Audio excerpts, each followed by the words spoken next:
पाकिस्तान में सोने और चांदी के महंगे होने का रिकॉर्ड कायम हो गया। सोने और चांदी की कीमत तारीख की नई बुलंद तरीन सतह पर जा पहुंचे हैं। मजीद बात करेंगे सीनियर रिपोर्टर सैयद रिजवान आलम से। रिजवान, बताइए क्या हालात वाकयात हैं? देखिए, इंटरनेशनल गोल्ड मार्केट्स में मुसलसल सोने की तलब में और उसकी कीमत में इजाफा हो रहा है। यही वजह है कि आज हमने देखा है कि इंटरनेशनल गोल्ड मार्केट में $33 फी ऑन सोना महंगा हुआ है और इसकी कीमत $3480 पर पहुंच गई है। जिसके बाद पाकिस्तान में भी सोने की कीमतों में इजाफा हुआ है और सोने के साथ साथ चांदी की कीमत भी बढ़ी है। पाकिस्तान में सोने और चांदी के महंगे होने का नया रिकॉर्ड कायम हुआ है। सोने और चांदी की कीमत तारीख की नई बुलंद तरीन सतह पर पहुंची है। 24 कैरेट फी तोला सोने के दाम 3,300 रुपए बढ़कर 3,70,700 रुपए की रिकॉर्ड सतह पे पहुंच गए, जबकि 10 ग्राम सोने के भाव 2,829 रुपए के इजाफे से 3,27,815 रुपए रिकॉर्ड किए गए। इसी तरह फी तोला चांदी भी 101 रुपए बढ़कर 4,303 रुपए की रिकॉर्ड सतह पर जा पहुंची है। जी ठीक है, पाकिस्तान में सोने और चांदी की कीमत बुलंद तरीन सतह पर जा पहुंची है। रिजवान, आपका बेहद शुक्रिया।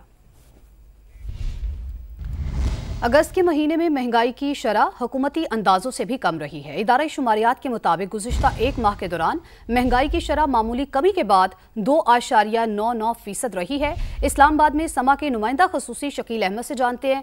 शकील, बताइएगा रिपोर्ट में मजीद क्या बताया गया है?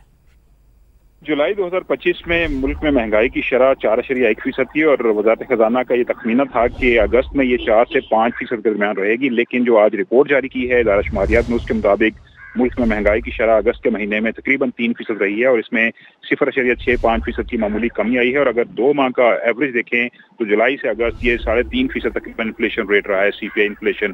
गुज़श्ता माह टमाटर 19% महंगे हुए, प्याज 14% से ज्यादा, इसी तरह अंडे 12% से ज्यादा महंगे हुए, चिकन की प्राइसेस में तकरीबन 4% कमी आई, अखबारात 12% महंगे हुए, अस्पताल चार्जेस और इसके अलावा तालीम, लॉन्ड्री, डॉक्टर फीस की कीमतों में इजाफा हुआ। एक माह में फल जो है वो 21% से ज्यादा सस्ते हुए हैं, अलबत्ता सब्जियां जो हैं वो 18% से ज्यादा सस्ती हुई हैं। चीनी की कीमत में भी तकरीबन 5.5% कमी आई है और मोटर फ्यूल, बिजली और ट्रांसपोर्ट किराए में भी कमी रिकॉर्ड की गई है। लेकिन मजमूई महंगाई हुकूमती तखमीनों से भी कम रही है। जी ठीक है, बहुत शुक्रिया शकील आपका। खैबर पख्तूनख्वा में एक और पोलियो केस रिपोर्ट हुआ है। जिला टांक में 20 माह की बच्ची में पोलियो वायरस की तस्दीक हो गई है। नुमाइंदा पेशावर अब्दुर्रहमान से जानते हैं। अब्दुर्रहमान, इस हवाले से अपडेट कीजिए। जी बिल्कुल, national institute of health laboratory के मुताबिक पोलियो से मुतासरा बच्ची का ताल्लुक जिला टांग के यूनियन कौंसिल बैंक से है और उसकी उम्र 20 माह है। नए केस से खैबर पख्तूनख्वा में पोलियो से मुतासरा बच्चों की तादाद 16 तक पहुँच गई है, जिनमें जिला टांग से ये चौथा केस है। इसके अलावा बनू, लकी मरवत और शुमारी वजीरिस्तान से 3-3, जबकि जिला तोरगढ़, डेर इस्माइल खान और कोहिस्तान लोअर से एक केस शामिल है। इस गुज़िश्ता साल भी खैबर पख्तूनख्वा से 22 केस रिपोर्ट हुए, जिसमें 5 का ताल्लुक जिला टांग से है। तो इस साल भी अब तक 4 अफराद जो बच्चे पोलियो का शिकार हुए हैं उनका ताल्लुक जिला टांग से है। जी ठीक है अब्दुर्रहमान, बहुत शुक्रिया आपका।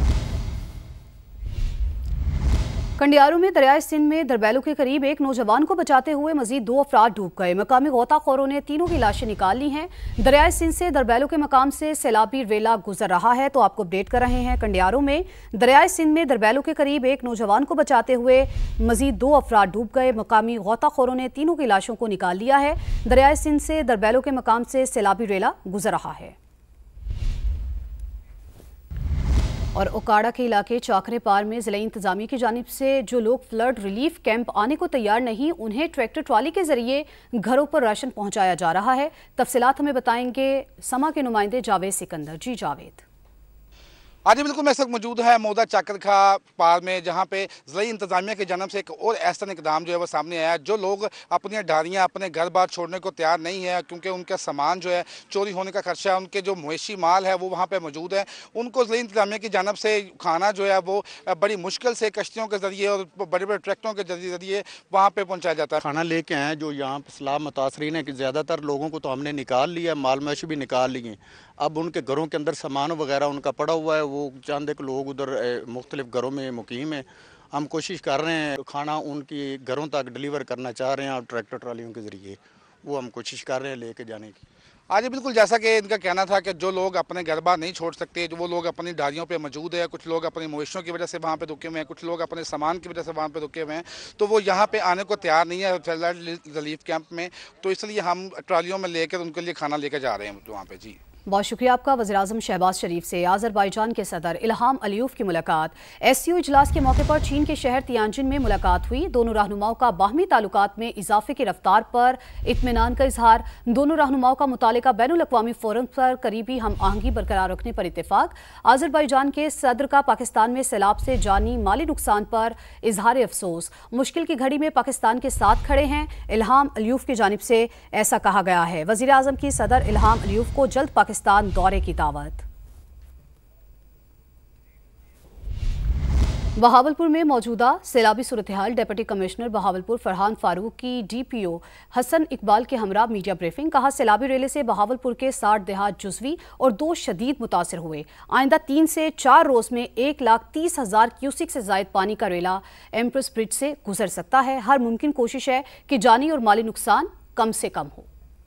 हमारे ज़िले में 27 फ्लड रिलीफ कैंप्स कायम हैं। इस वक्त तक हमने कोई 25,973 एनिमल रेस्क्यू किए हैं। 42,355 लोगों की हमने इवैक्यूएशन की है। हमारे 60 के करीब देहात हैं, गांव हैं, विलेजेस हैं जो इस वक्त ज़ेर-ए-आब हैं। उनमें से 58 पार्शली ज़ेर-ए-आब हैं और 2 देहात ऐसे हैं जो कि फुली ज़ेर-ए-आब हैं। हमारे फ्लड अफेक्टीज़ की तादाद जो इस वक्त हमारे पास 2 कैंपों में मौजूद है वो 375 लोग हैं, जिनको हम दिन में 3 वक्त का खाना प्रोवाइड कर रहे हैं। महकमे तहफ़्फ़ुज़ जंगली हयात ने दरियाए रावी किनारे फार्म हाउस में फंसे 6 शेर रेस्क्यू कर लिए। वाइल्ड लाइफ एहलकारों ने बरवक्त कार्रवाई करके उन शेरों से मुमकिना तौर पर इंसानी जानों के लिए खतरे को टाल दिया।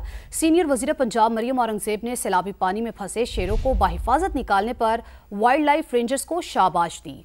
मरियम औरंगज़ेब का कहना है कि किसी जानदार को मुश्किल में अकेला नहीं छोड़ा जाएगा। और झंग में दरियाए चिनाब के सैलाबी रेले में फंसे अफराद को निकालने के लिए रेस्क्यू ऑपरेशन। इमदादी सरगर्मियों का जायजा लेने डायरेक्टर जनरल पंजाब रेस्क्यू शहर के हिफाजती बंद पर पहुंच गए। मजीद हमें बताएंगे अरशद खान जो कि DG रेस्क्यू पंजाब रिजवान नसीर के साथ मौजूद है। जी बताइए।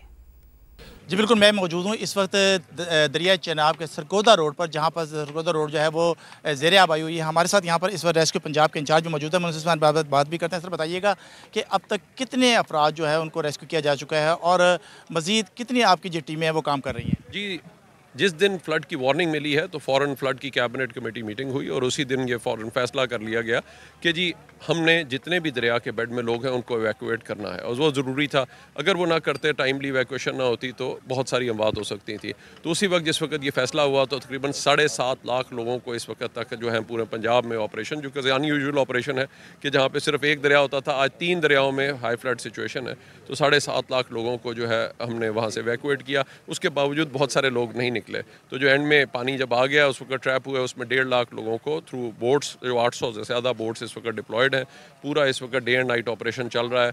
और उसके साथ साथ ना सिर्फ ये, बल्कि हमने साथ साथ जो है जानवरों को भी तकरीबन जो है वो पहले 5 लाख के करीब वो निकले और उसके बाद हज़ारों जानवरों को हमने किश्तियों में भी निकाला और फिर बेड़ों को भी इंगेज किया, बाकी चीज़ों को भी, फैसिलिटीज़ को, इवन प्राइवेट सेक्टर या दूसरों को भी हम इस वक्त फुली इंगेज कर रहे हैं ताकि कोई भी बंदा एट रिस्क है तो उसको जो है हम इफेक्टिवली जो है उनको निकाल सके। तो अल्लाह का शुक्र है कि उसी की वजह से अगर टाइमली इवैक्यूएशन ना होती तो ये बहुत सारी अमवात हो सकती थी।